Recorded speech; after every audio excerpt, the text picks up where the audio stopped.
வணக்கம். இன்றைய முக்கிய செய்திகள். கனமழைக்கு அடித்து செல்லப்பட்ட ஜீவானந்தபுரம் ஐயப்பன் உடல் 42 மணி நேரத்திற்கு பிறகு ட்ரோன் கேமரா உதவியால் மறைமலை அடிகள் சாலை ஆட்டுப்பட்டி பாலத்தின் அருகே அவரது உடல் கண்டெடுக்கப்பட்டுள்ளது. புதுச்சேரியில் நேற்று முன்தினம் இரவு 9 மணி முதல் 2 மணி நேரத்திற்கும் புதுச்சேரி முழுவதும் கனமழை பெய்தது.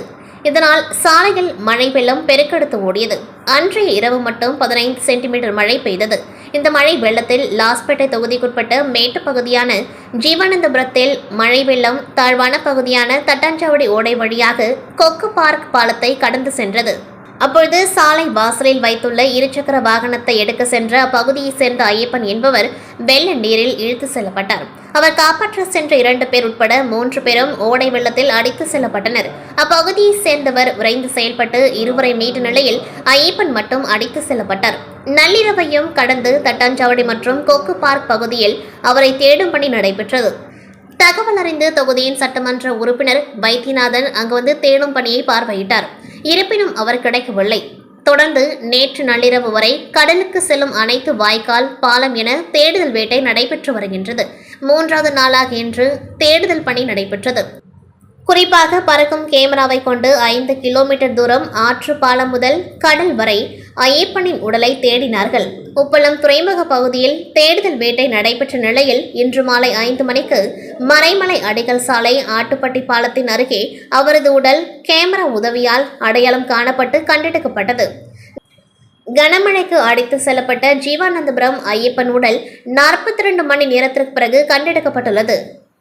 இந்திய நாட்டின் 77ஆம் ஆண்டு சுதந்திர தினத்தை முன்னிட்டு சென்ற ஆண்டு நடைபெற்ற அனைவரின் இல்லங்களிலும் தேசிய கொடியை ஏற்ற வேண்டும் என்று பிரதமர் மோடி உத்தரவின் பேரில் இந்த ஆண்டு புதுச்சேரி பயிற்சி காவல் நிலைய காவல் கண்காணிப்பாளர் ரங்கநாதன் அறிவுறுத்தலின்படி ஆய்வாளர்கள் ரகுபதி மற்றும் பங்குஜம் தலைமையில் பயிற்சி காவலர்கள் தேசிய கொடி ஏந்தி அனைவரும் இல்லங்களிலும் தேசிய கொடி ஏற்ற வேண்டும் என்று புதுச்சேரி முழுவதும் அணிவகுப்பு விழிப்புணர்வு பிரச்சாரத்தில் ஈடுபட்டனர்.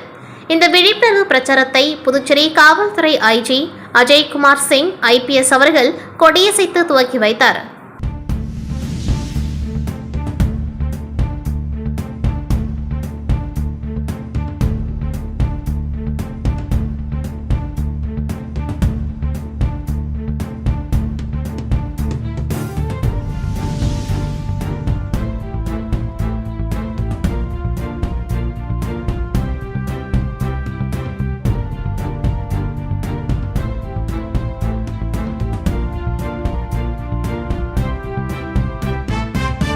காரைக்காலில் மாவட்ட ஆட்சியர் மணிகண்டன் தலைமையில் போதைப் பொருள் பயன்பாட்டிற்கு எதிராக அரசு அதிகாரிகள் மற்றும் கல்லூரி மாணவர்கள் உறுதிமொழி எடுத்துக் கொண்டார்கள்.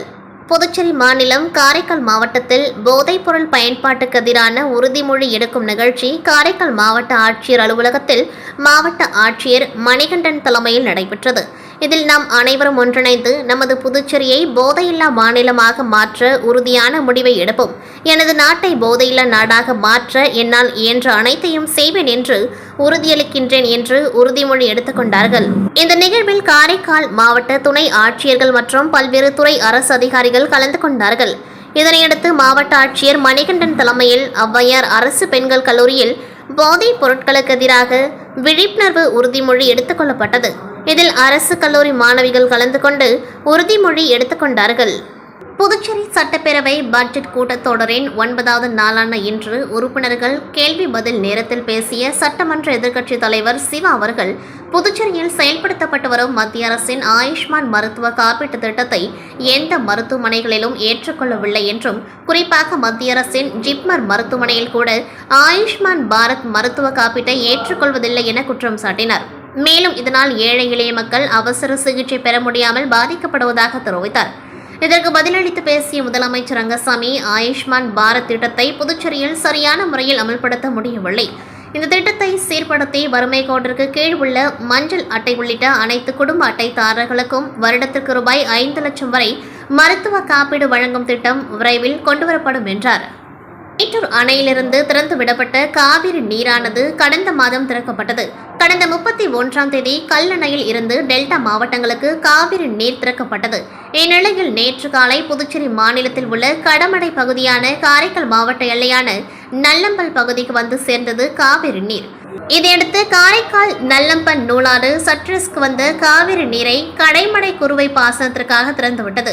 அப்பொழுது சிறப்பு பூஜை செய்யப்பட்டு நெல்மணி நவதானியங்கள் மற்றும் மலர் தூவி விவசாயிகள் வரவேற்றனர். காவிரி நீரானது திருநள்ளாறு, சேத்தூர், தென்னங்குடி, அத்திப்படுகை, அகலங்கண் உள்ளிட்ட சுற்றுவட்டார விவசாய பகுதிகளுக்கு சென்று இறுதியாக கடலை அடையும். 400 கன அடி காரைக்கால் பகுதிக்கு காவிரி நீர் வந்து கொண்டிருக்கின்றது. ஆனால் நீர்பிடிப்பு பகுதிகள் மற்றும் வாய்க்கால்கள் தூர அமைப்படாத காரணத்தினால் காவிரி நீரானது நேரடியாக கடலை சென்று அடைகின்றது. இதனை கண்டு விவசாயிகள் மனம் நொந்து காவிரி நீரில் இறங்கி கதறி தங்களது குறைகளை தெரிவித்தனர். காவிரி நீர் வரவில்லை என்று கூறும் புதுச்சேரி அரசு நீரை பாதுகாத்து வைக்க வழி செய்யாத காரணத்தினால் நேரடியாக கடலுக்கு சென்று சேருகின்றது என்று விவசாயிகள் கதறினர். புதுச்சேரி மாநிலம் மாஹேவில் உள்ள ராஜீவ்காந்தி ஆயுர்வேத மருத்துவக் கல்லூரியில் படிக்கும் மாணவர்களுக்கு 4 ஆண்டுகள் மருத்துவம் பயின்று 5ஆம் ஆண்டில் 1 வருட பயிற்சி அளிக்கப்படுவது வழக்கம். அந்த பயிற்சி காலத்திற்கு அம்மாணவர்களுக்கு ரூபாய் 5000 ஊக்கத்தொகை அரசால் வழங்கப்பட்டு வருகின்றது.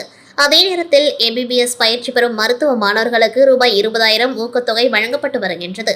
இதனால் ஆயுர்வேத மருத்துவ மாணவர்கள் தங்களுக்கும் ஊக்கத்தொகை உயர்த்தி வழங்க வேண்டும் என்று வலியுறுத்தி வந்தனர். இதனிடையே கடந்த 2022ஆம் ஆண்டு கல்லூரி பட்டமளிப்பு விழாவில் பங்கேற்ற நமது முதல்வர் அவர்கள் மாணவர்கள் மத்தியில் பேசும்பொழுது ஆயுர்வேத பயிற்சி மாணவர்களுக்கு வழங்கப்படும் ஊக்கத்தொகையை ரூபாய் 20000 உயர்த்தி வழங்கப்படும் என்று அறிவித்தார்கள். ஆனால் 2 ஆண்டு ஆகியும் இதுவரை வழங்கப்படவில்லை.